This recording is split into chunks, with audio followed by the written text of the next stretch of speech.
Dios les los bendiga.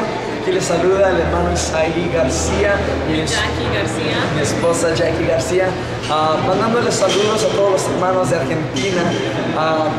Hoy acabamos ahorita terminar el glorioso encuentro con nuestro Dios, y tremenda palabra que nos habló hoy el Señor de realizar cómo estamos caminando en Cristo en cada situación, en cada aspecto de nuestra vida, en nuestro trabajo, con nuestros amigos, con nuestra esposa, con nuestro pastor, hasta con uno mismo, que no nos metamos ocultando cosas de nosotros mismos, de cualquier cosa, sino que desechar todo eso y caminar siempre al frente, siempre gozoso, siempre con la mirada hacia arriba, que el Señor es el que nos da la fuerza en cada momento.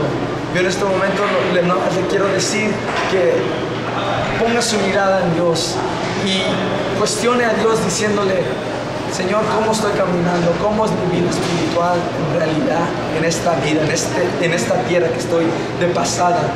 Con esa pregunta ustedes van a ver que el Santo Espíritu no falla y les va a enseñar todas las áreas que necesitamos dárselas al Señor, entregárselas.